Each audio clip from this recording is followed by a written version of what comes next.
Welcome to the Phil and H Travel Podcast, Is It Worth It? Glad to be here. So picture this, right? You are sitting on your couch.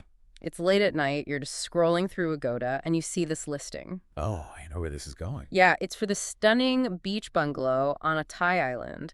And the price, it's just $13 a night. Wow. 13. Right, and you think you have absolutely hacked the system, you found the hidden gem. The ultimate steal. Exactly. But then jump forward 2 months to a Tuesday morning on that island. You oversleep by what, maybe 20 minutes? Which is easy to do on vacation. Totally. But you miss the only morning speedboat off the island, and suddenly that $13 bargain, it is going to cost you a $200 emergency private boat charter. Yeah, or worse. Way worse, like a missed international flight and just a massive, massive headache. It happens all the time. It really does. So today we are pointing our compass towards southern Thailand. We're specifically looking at Koh Mook for the 2026 and 2027 travel season. A really interesting spot right now. It is. And right out of the gate, you need to know this is not your easy, default, click-and-go Thai island choice. No, absolutely not. This is what we call the slower Trang Island option. And the reward for making the trek is real. I mean, you get considerably quieter beaches. Much quieter. You get direct access to the famous Emerald Cave. And you get this genuine, village-scale stay that feels entirely divorced from those massive mega resorts. But there's a cost. A huge one. That reward comes with a heavy logistical cost. You are going to be entirely dependent on highly specific ferry schedules. Very specific. Yeah, and you'll be dealing with distinctly limited infrastructure. And you are looking at a much thinner hotel and food scene than, what you'd find on the bigger, more famous islands. Which is a deal breaker for some. For sure. So if you're planning a trip and want the honest, is it worth it verdict before you book, follow the show on Spotify or Apple. Exactly. Because we are not here to just, read a glossy tourism brochure at you. Please no. Right. To get you that definitive verdict, we are conducting a massive, multi-layered audit of Koh Mook today across 11 distinct segments. 11 segments. We are going deep. We really are. We are pulling on-the-ground data, looking at the actual 2026 and 2027 pricing, and mapping out the realistic day-to-day friction that you will actually experience. The real stuff. Yeah. The goal of this deep dive is to give you a true due diligence report. We want to strip away the Instagram filters, right, and show you the underlying mechanics of this island before you put down your credit card. Okay, let's unpack this, because the contrarian claim we are making today, well, it's going to upset some travel purists. Well, I'm sure it will. Yeah, the claim is this. Koh Mook is only worth your time if you actively want to navigate a small island audit. That's the key right there. It is not a frictionless, one-click luxury holiday. It is absolutely not the destination for first-timers who are looking for ultimate convenience or late-night entertainment. No foam parties here. Right. No foam parties, no endless buffet breakfasts, or that seamless, invisible luxury. Koh Mook is an island designed for self-directed travelers. It's for the kind of person who already understands the occasionally chaotic rhythm of southern Thailand. Which takes some getting used to. It does, and it's for someone who is entirely willing to trade thick layers of modern comfort for something that feels, a bit more authentic. And we really have to look at the context of the 2026 and 2027 season to understand why Koh Mook is even in the spotlight right now. Why is it suddenly buzzing? Well, why are people looking past the heavy hitters? Because Koh Mook is rapidly being pulled into the alternative island conversation out of sheer necessity. Necessity, wow. Yeah. We are seeing a massive wave of travelers who are feeling completely and utterly priced out of Phuket.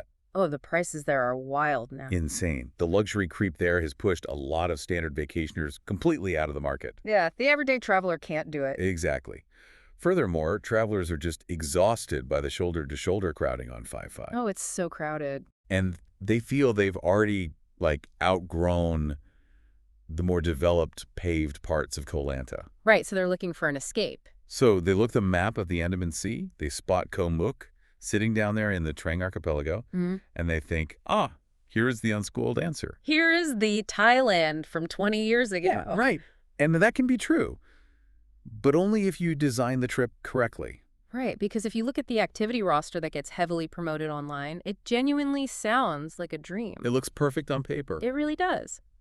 According to the reporting from Nomatosaurus, the key draws include Morakot Cave, which most people just call the Emerald Cave. Yeah, Emerald Cave. Along with lounging at Charlie's Beach, wandering through Koh Mook village, kayaking around the limestone karsts. Which is beautiful. Oh, gorgeous. Plus cycling through the rubber trees, hiking the Koh Mook jungle track, taking BERT trips for snorkeling over at Koh Ngai. A lot of activities. And watching the sunrise on the stunning sand spit of Phi Phi Beach and taking long-tailed day trips to Koh Kradan. I mean, listen to that list. I know. It sounds like the absolute perfect itinerary. It does. It sounds idyllic. But we have to look closely at the headline costs versus the hidden reality. Let's get into the numbers. Let's talk about the surface level pricing. Yeah. Because it is incredibly approachable and, frankly, a bit deceptive if you don't know how island economics work. Oh, totally deceptive. Let's look at the data we pulled from Agoda. Okay, let's hear it. You can grab a bed at the Koh Mook hostel for around $13 a night. Just 13. $13. If you want to step up into an actual room, Mook Mantra Resort Seafront is about $53. Still very reasonable. Very reasonable. Mookie's Bungalow is hovering around $62. Koh Nook Tatara Beach Resort is about $86. Okay, nice. And all the way up at the top end, Koh Mook Civilai Beach Resort, which has that iconic sandy tip, is around $239 a night. Which is their luxury option. Right. And when you hear those numbers, especially the lower end, you think, wow, this is an incredibly affordable island paradise. But that cheap headline totally obscures the real cost of being on the island. How so? Well, a $13 bed is fantastic, right? Yeah. But you must pay for access to the island. Ah, the ferries. You have to pay for overland and sea transfers from the mainland. And once you are there, you are paying for meals at island-inflated prices. Because of shipping.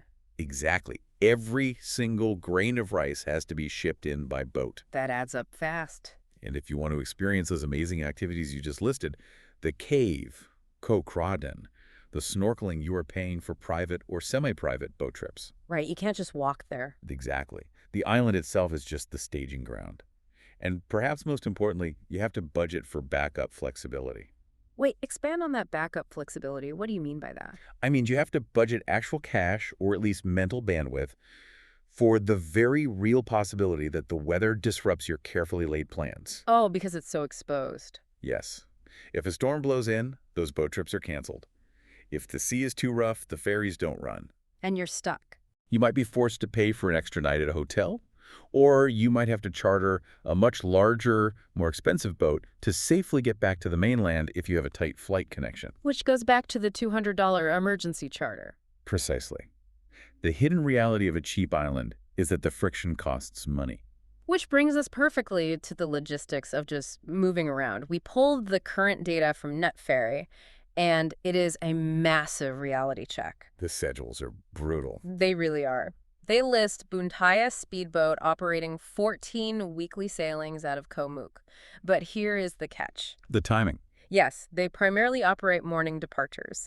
It is a very morning-heavy transit system. Which is stressful. And just to paint a picture of how connected or profoundly disconnected you are, here are the route times. Break it down. You can get to Koh Kradan in 10 minutes on a speedboat. Very close. Koh Ngai is 20 minutes away. Koh Lanta takes 50 minutes. If you're heading north to Koh Phi Phi, that's 1 hour and 50 minutes. Starting to get bumpy. Yeah. Koh Lipe, down south, is 2 hours. And taking a speedboat all the way up to Phuket will take you 2 hours and 50 minutes of bouncing on the waves. And the tyranny of the morning departure is real here. Tyranny is the right word. If you are someone who likes to, sleep in, have a leisurely brunch, and then casually decide to move to the next island at, 2 p.m., you cannot do that here. You absolutely cannot. You are bound to a strict early schedule. Which means we need to flash a giant neon skip if signal for you right now. Warning lights are flashing. Skip Koh Mook entirely if your whole trip itinerary collapses the minute a boat is delayed by an hour. Skip it. Skip it if you need predictable, on-demand transport. Skip it if you need easy access to nightlife or an endless array of dining choices. Definitely skip it then. And skip it if you expect every hotel room to feel highly polished and completely insulated from the jungle outside. Because the jungle will get in. It always does. Koh Mook heavily rewards the self-directed traveler who can roll with the punches. But it will fiercely and relentlessly punish the traveler who demands rigid predictability. And if that hasn't scared you off yet, the next crucial decision you have to make isn't where to stay, it's when to go. The calendar is everything. Because on an island with this specific geographical setup, the weather dictates the entire value of your trip. Yeah, let's dive into that. The seasonal breakdown is so incredibly strict here compared to a place like, say, Bangkok or Chiang Mai. It is entirely binary. The dry season core, which runs from December through March, is the absolute safest value window. Peak season. Yes. During these months, the sea is generally calm, the sky is clear, and crucially, all the businesses are actually open. Which is important. Very Hungry Nomads backs this up in their reporting, noting that this window features the sunny, warm weather and calm seas required to actually enjoy the island. That makes sense. If you go between December and February, the logic for visiting the Emerald Cave holds up. Yeah. The snorkeling visibility is good. The beach days are pristine. You're getting what you paid for. But then you have November. November is this weird transition month. It's a gamble. A total gamble. You might get lower crowds, which sounds amazing, but you have to tolerate massive weather uncertainty. Right, the storms are lingering. It could be beautiful, or it could rain for 4 days straight. And on the other end, April is viable, but it's really the shoulder edge before things get unpredictable again. Oh, yeah. And then there's May. Oh, May. According to the Nematosaurus report, visiting Koh Mook in May means it is steaming hot and incredibly humid. Oppressive. We are talking oppressive, standstill heat. The report notes you might literally feel like you are the only tourist on the entire island. Which sounds cool at first. Yeah, it honestly sounds kind of romantic for about 5 minutes. It sounds romantic until you realize exactly why you are the only tourist there. Right. Why is everyone gone? Because the worst months to visit, which essentially cover the rainy season, are terrible because rough seas and rain actively destroy the island's entire value proposition. They ruin the whole point of going. Let's look at the mechanism of why this matters. Koh Mook's biggest selling points are the Emerald Cave, the trips to Koh Kradan, the excursions to Koh Ngai, the snorkeling, and the kayaking. The hits. What do all of those have in common? They are all entirely boat-based. You have to be on the water. Exactly.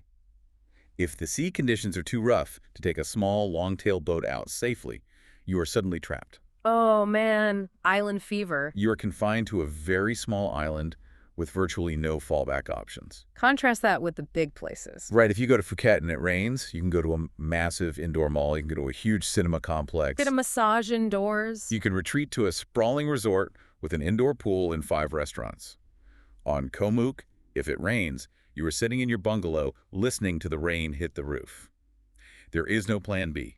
Wow, that is such a critical point. I mean, if you have 2 weeks to just chill and read a book, maybe a rainstorm is fine. Sure. Yeah. But if you have carved out exactly 2 nights of your precious vacation to see the island, or if you're trying to keep a family of 4 entertained, bad weather on Koh Mook isn't just an inconvenience, it is a total disaster. Will be miserable. Now, assuming you go in the dry season, let's talk about the crowds. Because the dynamic is fascinating and, honestly, a bit of a paradox. What's fascinating here is the paradox that Koh Mook itself rarely feels crowded. It really doesn't. It doesn't suffer from that crushing density you find in Phuket or the main beach paths of Phi Phi. The village feels sleepy. The beaches are spacious. Plenty of sand for everyone. But the Emerald Cave, that is a totally different ecosystem. Right. The island is quiet, but the cave is chaos. Yes. The Emerald Cave gets absolutely flooded with hundreds of tourists daily. Hundreds. And it's not because Koh Mook is overflowing with people. It's because of the massive 4 islands speedboat tours. Ah, the day trippers. Exactly. They operate out of the mainland, Koh Lanta, and even farther afield. These massive fleets of speedboats descend on the cave right in the middle of the day. So, listener, this leads to the absolute golden rule of Koh Mook. Listen closely. This is important. If the Emerald Cave matters to you, if swimming into that Hitter Lagoon is the bucket list experience you're dreaming of, you must stay on Koh Mook. You have to.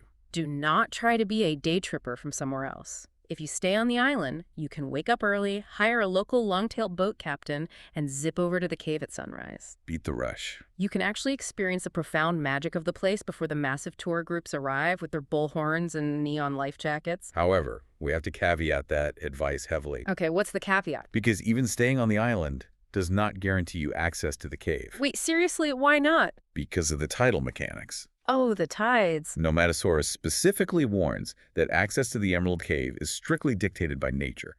It is only possible to enter at low tide and in calm seas. That makes sense. Think of the cave entrance, like a bank vault on a time lock. I love that analogy. When the tide comes in, the water level rises to meet the ceiling of the cave. The vert door is essentially sealed shut. You literally can't fit through. Right.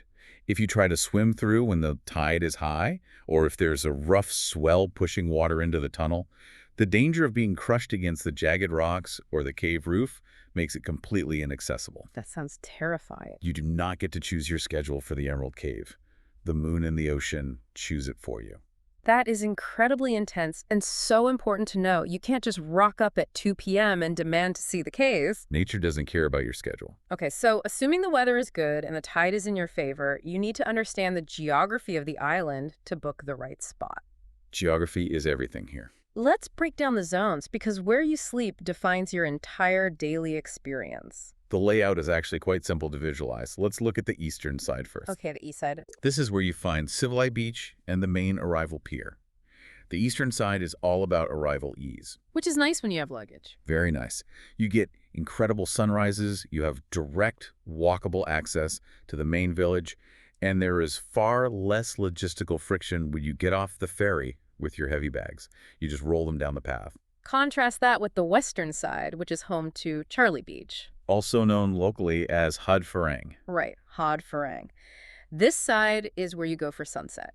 It has much more of a classic laid-back beach day vibe. It's beautiful over there. You have the jungle right behind you, towering cliffs on the sides. It is stunning, but it is physically separated from the main pier. You have to travel to get there. Exactly. And then, right in the middle, connecting everything, is Bayan Koh Mook village. This is the practical beating heart of the island. A hub. It's where you go to grab simple supplies, eat a cheap local meal, or flag down a motor taxi. Understanding those zones directly informs your booking strategy. How early are we talking? If you are traveling in that premium dry season window from December to March, you must book your accommodation far in advance if you care at all about where you sleep. Things sell out. Fast. This is especially true for the highly sought-after spots we mentioned earlier. Places like Koh Mook Hostel, Mooking Lay, Mook Mantra, Mookies, Nature Hill, Datara, and Civilai will sell out. Completely gone. Nomadasaurus is crystal clear on this point.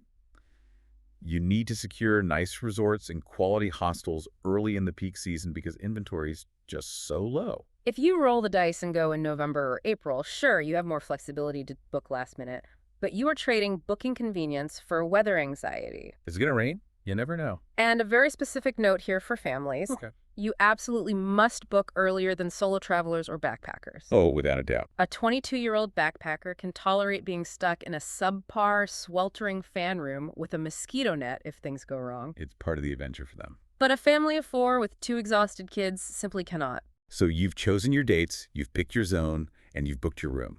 Now you actually have to get there.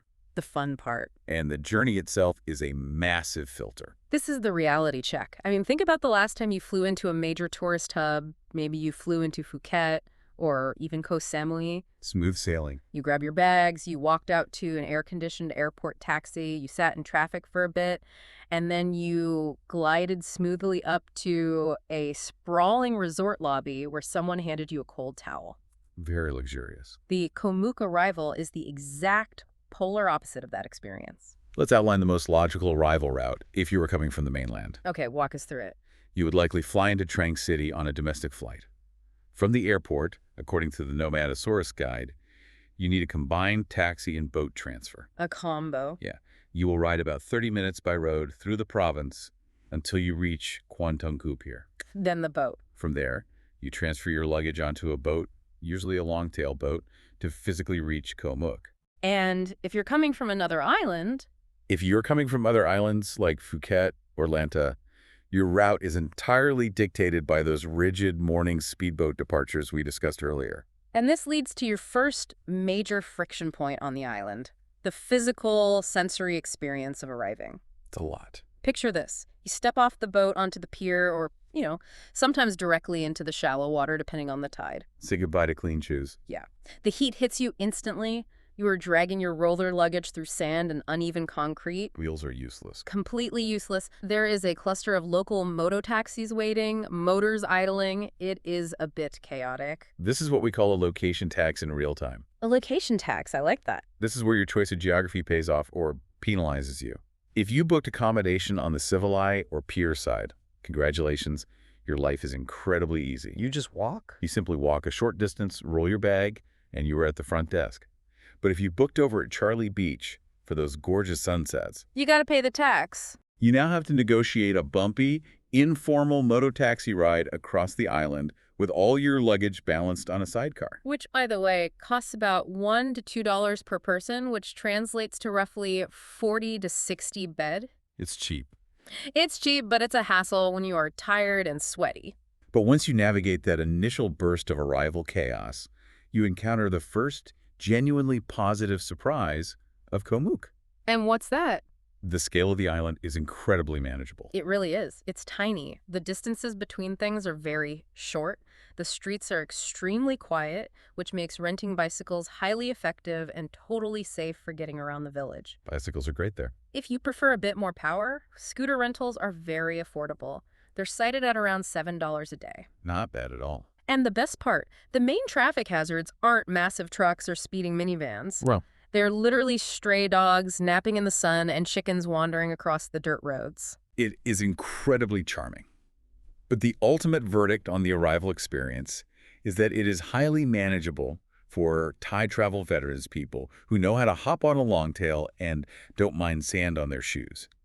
But it can be potentially quite messy for absolute beginners. It can be overwhelming. Our strongest advice here is to book combined transfers through your hotel or a reputable agency so you aren't left stranded and confused on a mainland pier. And a golden rule to add to that, never ever design an itinerary where you have a same-day international flight connection after leaving Koh Mook. Please don't do this. Do not think you can take a 9 a.m. speedboat off the island and comfortably make a 3 p.m. flight out of Phuket back home. That is an absolute recipe for a missed flight, thousands of dollars in rebooking fees, and a lot of tears. Exactly. So you've survived the chickens, the sand, and the moto taxi ride. Where are you sleeping? Time for the breakdown. Let's dive deep into the accommodation tiers. So let's start with the backpacker and budget tier.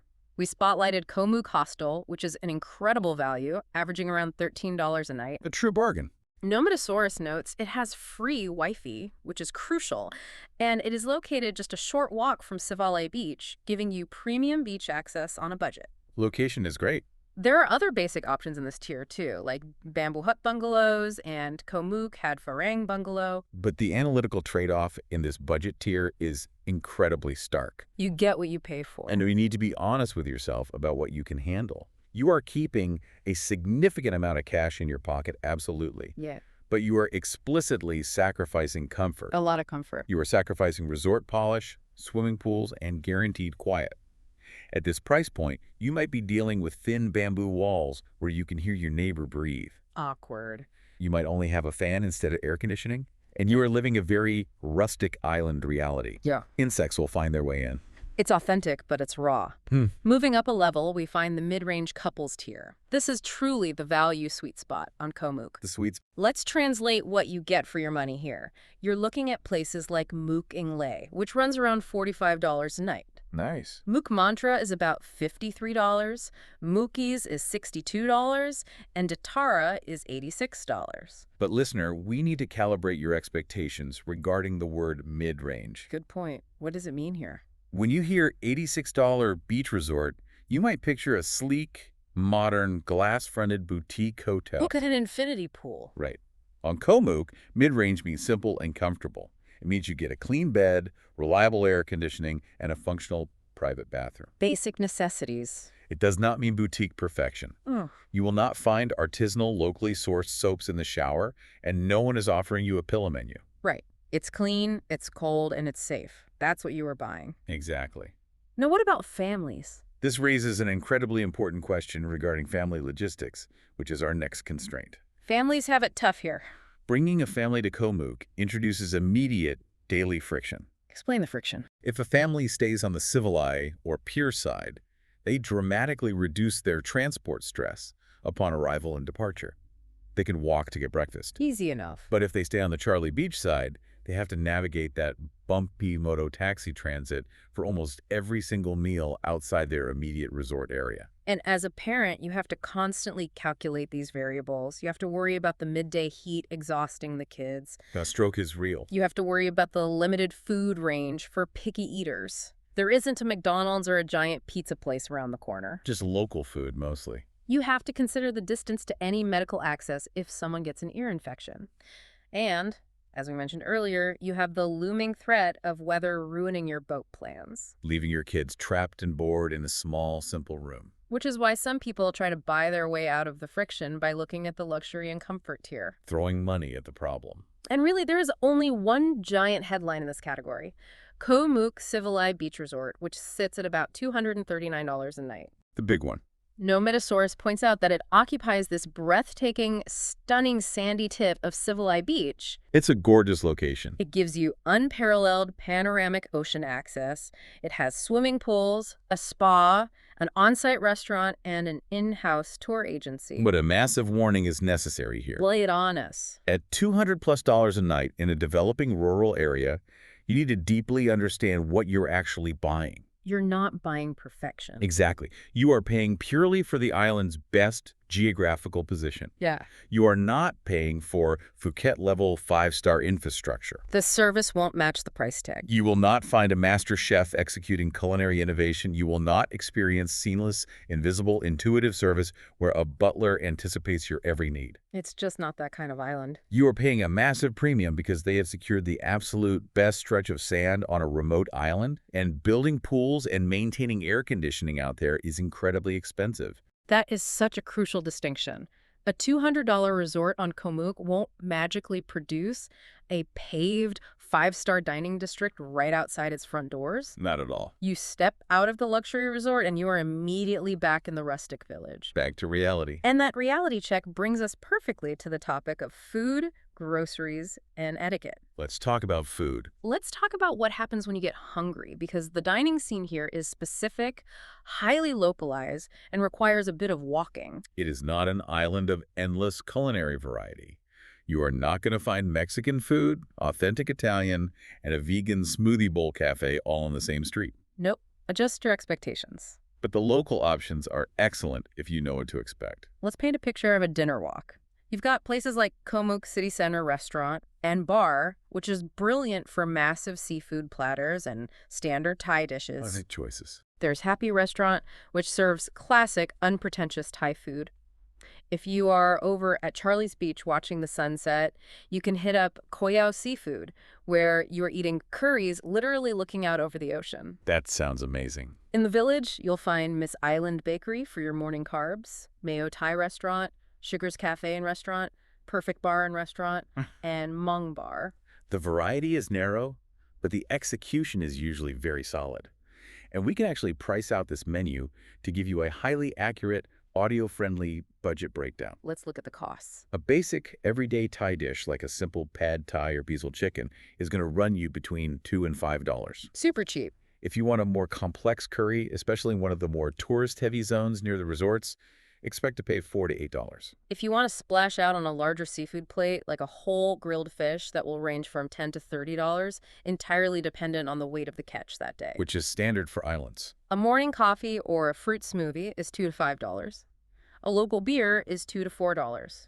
Very reasonable drinks. A bottle of water is about $1. Small bags of chips or snacks are $1 to $3. And a simple breakfast, maybe eggs, toast, and fruit, will set you back $3 to $8. To give you a mental anchor for daily life on the island, think of 40 to 60 baht, which is roughly $1 to $2 US as your absolute baseline. That's a good rule of thumb. That is the minimum unit of currency you will use to function. It buys you a small snack from a street vendor, or it buys you a short motor taxi ride across the village. Okay, but what happens if you don't want to eat at a restaurant? What if you just want to cook for yourself, or you need to grab some familiar groceries from a supermarket? This is where we have to explain the mechanics of small island supply chain economics. It's an eye-opener. You realize very quickly that nothing is cheap on Koh Mook just because it is a rural village. Every single bottle of water, every bag of potato chips, every box of cereal, and every can of soda has to arrive by boat. Let's trace that journey. because it's wild. A delivery truck drives from Trang City to the mainland pier. Step 1. The boxes are manually unloaded in the heat. They are loaded onto a longtail boat. Step 2. The boat navigates across the sea. The boxes are manually unloaded onto the sand at Koh Mook, loaded onto a sidecar motorbike, and driven to a small shop where a generator might be running to keep the fridge cold. Exactly. Because of that massive logistical hurdle and all that manual labor, groceries on Koh Mook cost noticeably more than they do on the mainland. It makes total sense when you think about it. And the selection is intensely limited. Yeah. So here is a massive warning. If you require highly specific items to function, you must bring them with you. Do not assume they have it. Do not assume the small village supermarket will have your niche brand. What kind of items are we talking about here? We're talking about baby food formulas, specific prescription medications, specialized protein bars, contact lens fluid, Oh, that's a big one. gluten-free dietary staples, tampons, or a particular brand of reef-safe sunscreen. If you need it, you must buy it in Trang, Krabi, or Phuket and carry it across the water yourself. That is such a vital tip that saves so much panic. And while we are talking about how the village operates, we need to touch heavily on cultural etiquette. Very important point. Koh Mook is not a manufactured, anything-goes resort bubble. It is a predominantly Muslim, socially conservative island. People live their real daily lives here. This means your behavior needs to adjust accordingly.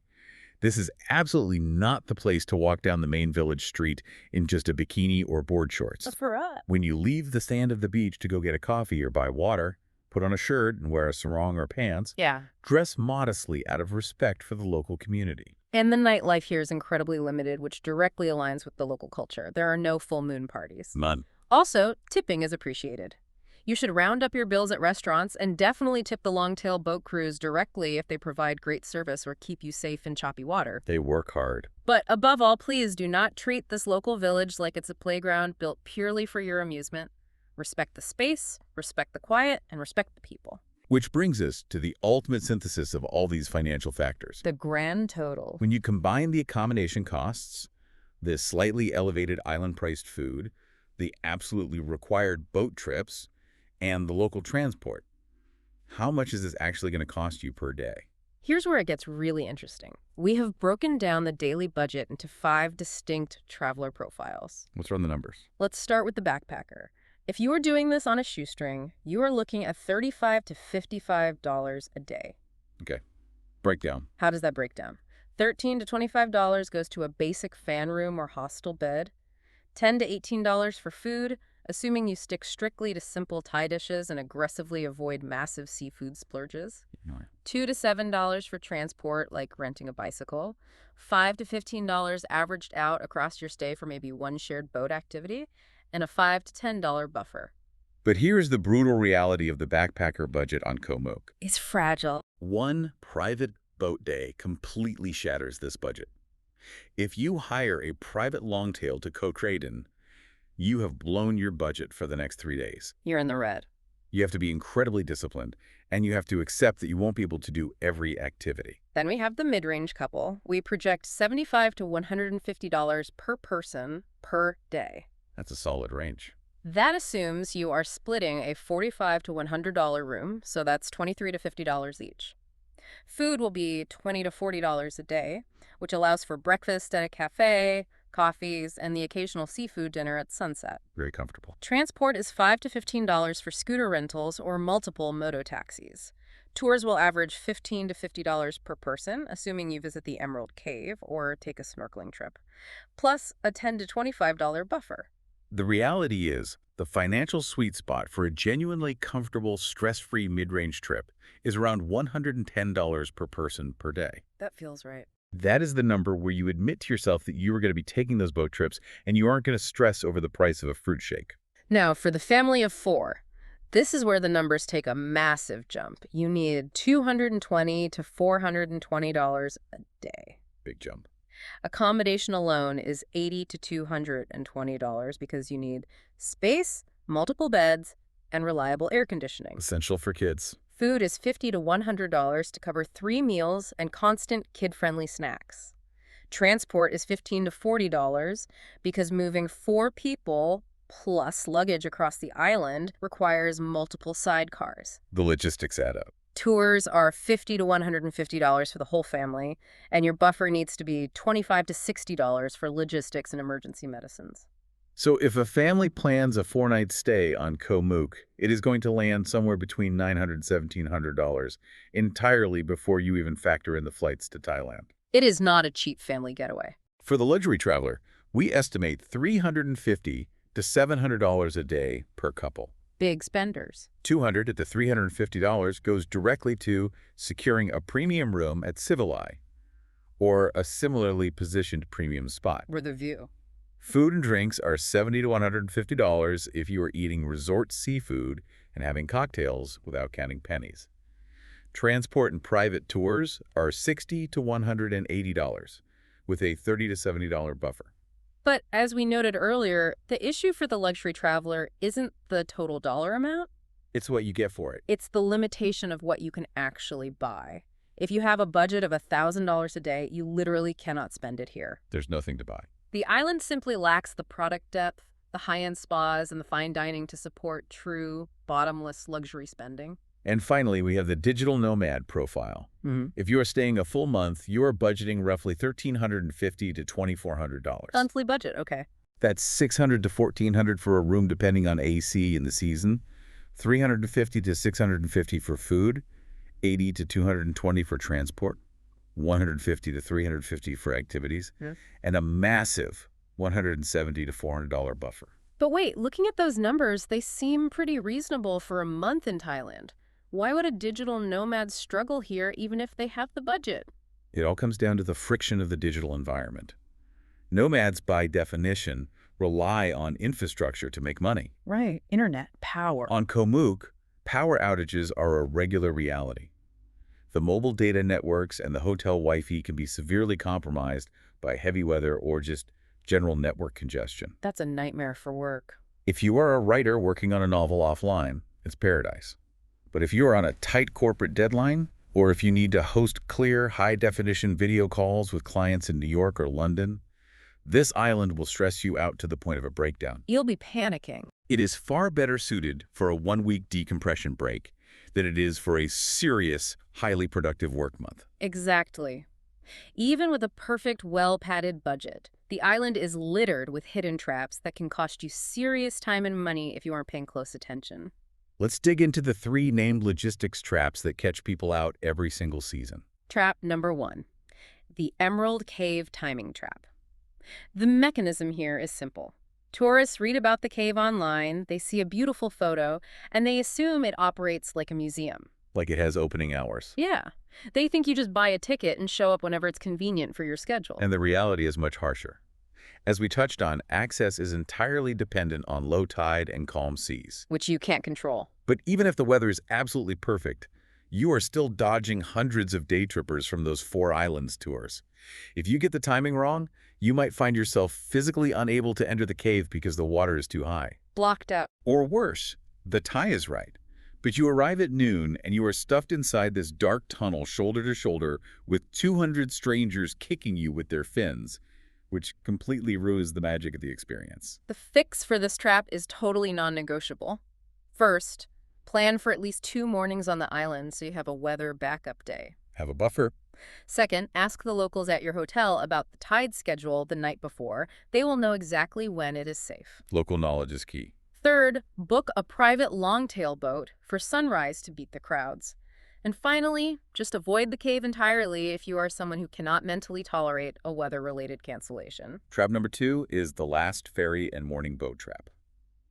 The mechanism here is the illusion of flexibility that the internet gives us. It's a dangerous illusion. You look at online ferry schedules from your couch at home and think, oh, there are boats. I can island hop whenever the mood strikes me. But when you look closely at the net ferry data, the Bunhaya speedboats almost exclusively cluster in the morning. All the morning.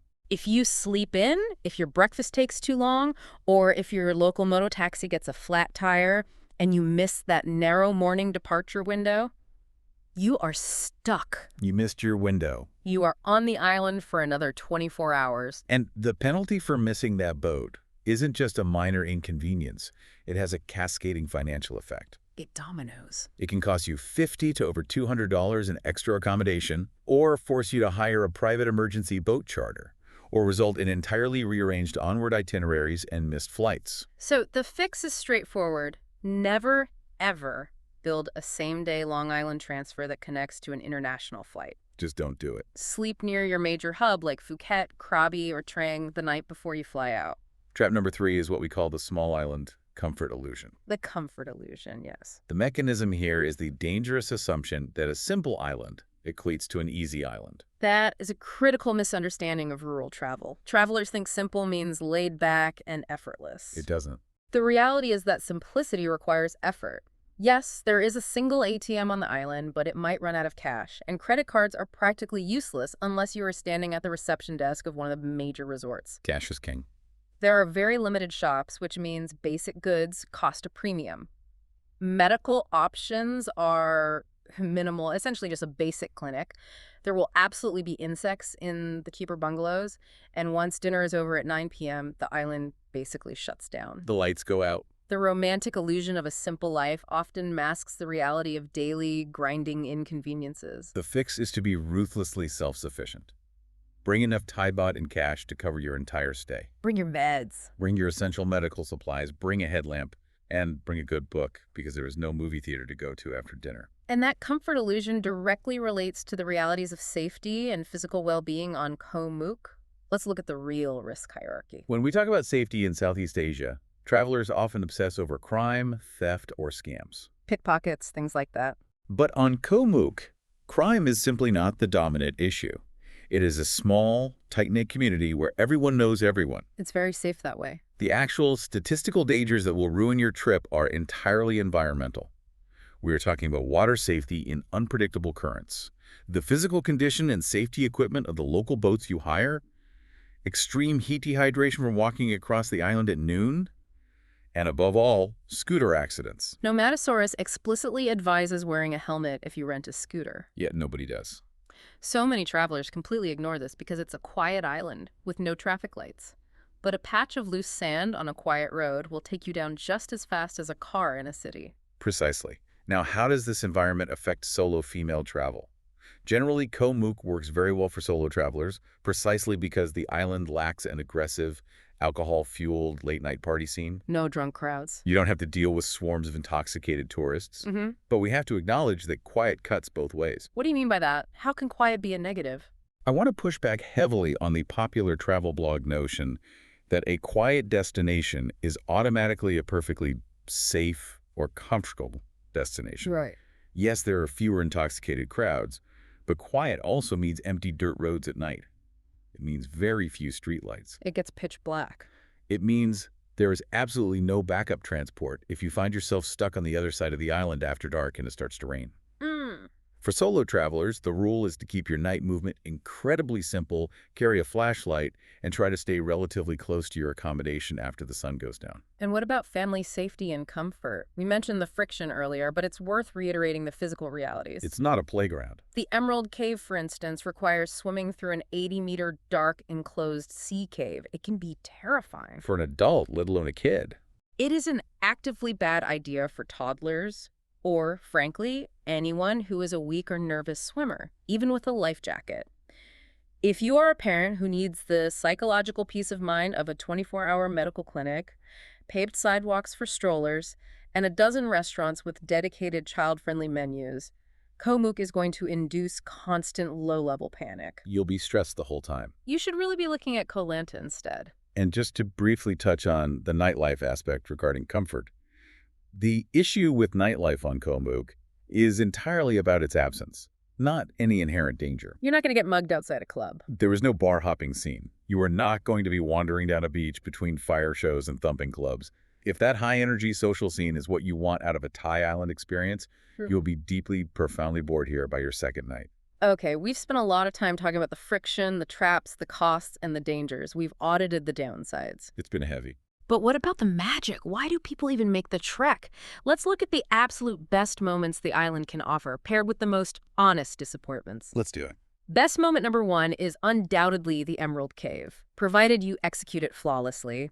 You have this incredible geographic drama. Unmatched. You swim through a dark, echoing sea cave, and suddenly you emerge into a hidden, enclosed jungle lagoon open to the sky. It feels like stepping into a lost world. It's breathtaking. But the honest disappointment is that if you get the timing wrong, if you go when the tide is too high or the tour boats have already arrived, it completely stops being a majestic nature experience. That's awful. It just becomes, frankly, a massive, noisy queue of people floating in murky water, wearing bright orange life jackets, shouting over each other. Best moment number two is catching the sunset at Charlie Beach. The Nomatosaurus report highlights this specifically as a must-do. You've got the dense green jungle right behind you and these towering, dramatic limestone cliffs beside you as the sun drops like a blazing orange coin into the ocean. It's picture perfect. But the honest note, if your hotel is over by the pier on the east side, you now have to arrange transport back across the island in the dark. More logistics. And if it's a gray, overcast day, which happens often in the shoulder seasons, the whole visual draw of that side of the island kind of evaporates, leaving you standing on a slightly average beach. Best moment number three is the civilized beach sand and water access, specifically the southern part where the swimming is excellent regardless of the tide. It's stunning there. It's arguably the most beautiful, powdery stretch of sand on the island. It looks like a postcard. The disappointment there is simple economics. You have to pay top-tier resort prices if you want the easiest unrestricted access to that specific luxury experience with a lounge chair and a cold drink. And best moment number four is taking those day trips to Koh Kradan and Koh Ngai, which genuinely offer the absolute best snorkeling in the immediate area. Crystal clear water, incredible coral. But here's the honest catch. The minute you start adding daily private boat charter costs to your itinerary to reach those other islands, Koh Mook completely loses its status as a cheap backpacker island. The budget is gone. It just becomes a slightly cheaper staging ground for highly paid movement across the water. Which leads to the single most overrated expectation travelers bring to Koh Mook. What is the biggest misconception? The biggest misconception is expecting Koh Mook to be a polished, all-around, do-everything island. It is not a culinary food capital. Far from it. It is not a five-star luxury hub. It is a working Thai fishing village that happens to have some very nice beaches attached to it. So, listener, if everything we just described sounds like way too much work, too much friction, and too much weather anxiety, where should you go instead? Let's look at the alternatives. Let's start with alternative number one, Koh Lanta. Koh Lanta is the most logical alternative if you listened to this audit and felt your stress levels rise at the lack of infrastructure. It's the safe bet. Lanta solves almost all of those friction points. It gives you endless restaurant choices. It has a massive depth of accommodation, ranging from $20 budget huts to super luxury cliffside resorts. Everything you need. It offers real family comfort with actual clinics, pharmacies, and paved roads. And it is incredibly stable for remote work. And the fascinating thing is that mid-range daily costs are actually quite similar between the two islands. You aren't necessarily paying a massive premium to be on Lanta. Exactly. But Lanta simply offers exponentially more choice for that same dollar.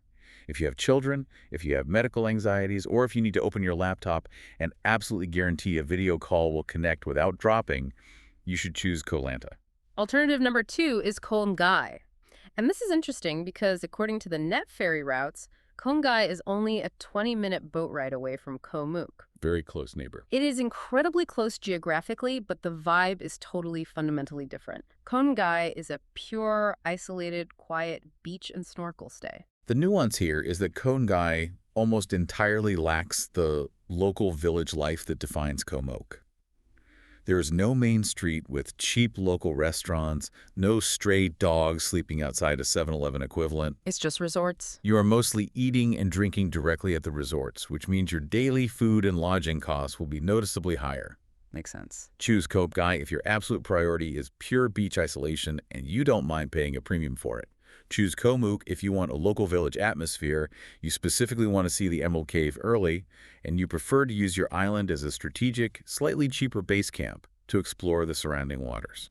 All right, we have audited the logistics, the costs, the weather, and the traps. It is time for the final, definitive scores. The Matrix. We're going to break down the exact scores for the Is It Worth It matrix based on our source data and explain the why for your specific travel style. Let's start with the backpacker profile. We give it a 7 out of 10. It earns a solid 7 because Koh Mook is genuinely worth it. If you could secure one of those $13 to $25 rooms, you commit to eating local Thai food at the village spots. And you are highly, highly selective about which boat trips you take. You got to be careful. It remains a great budget escape. However, it loses points because if you arrive with a backpacker budget, but you want to do every single island tour and snorkeling trip, you will fail. The boat transport costs will break you. Next is the mid-range couple. This gets our highest score across the board, an 8 out of 10. The winner. This is the absolute sweet spot for Koh Mook. If you budget $150 to $300 total per day as a couple, you can get a great air-conditioned bungalow near the pier or Charlie Beach. You can easily afford to charter an early private trip to the Emerald Cave. You can have incredibly relaxed beach days, eat great seafood, and not stress over every single penny. The only caveat, just don't expect boutique 5-star polish for that price. Now for the family score, which drops significantly to a 5 out of 10. It is only worth it if your children are older, if they are highly confident swimmers who aren't afraid of dark caves, and if they don't mind long, bouncy boat rides in the sun. Which is a tall order. If you have toddlers, if you suffer from medical anxiety, or if your vacation itinerary is tight, you must skip this. Spending $220 to $420 a day here as a family is a really tough sell when that exact same amount of money buys you so much more certainty, comfort, and safety, just a short ferry ride away on Koh Lanta. The luxury traveler comes in at a 6 out of 10. It is only worth it if you specifically want to wake up on that iconic sandy tip at Civileye and you accept that your $200+ a night is buying premium geography, not premium service. Right. If you expect a seamless, multi-restaurant, high-end spa experience where you never have to lift a finger, skip Koh Mook entirely and book a luxury resort on Phuket or Lanta. Finally, the digital nomad and solo traveler profile also gets a 6 out of 10. It is a wonderful place for a short reset, maybe a week of offline writing, reading, or deep decompression. A digital detox. But if you need reliable power, strong data connections, co-working spaces, and a stable daily routine, it will frustrate you immensely. So, the overall honest verdict. Koh Mook is good value only when you explicitly budget for the friction. You know, before we wrap up this deep dive, looking at all these logistical hurdles raises a much broader, almost philosophical question about how we travel today. Oh, I like where this is going. We are seeing this massive cultural push to escape the so-called tourist traps of places like Phuket and Phi Phi. Everyone wants to get off the beaten path. Everyone wants the untouched, authentic experience. They want the Thailand of 20 years ago. But the paradox of modern travel is that in order to find that frictionless, authentic escape on a remote place like Koh Mook, we are now forcing ourselves to perform intense, high-wire logistical gymnastics. It's so true. It is completely paradoxical. You go to a quiet island to relax, but to get there, you are stressed about the 14-weekly boat schedules. Sticking spreadsheets. You are tracking the exact minute of low tide so you don't get crushed in a cave. You are stressing over the supply chain of your favorite reef-safe sunscreen.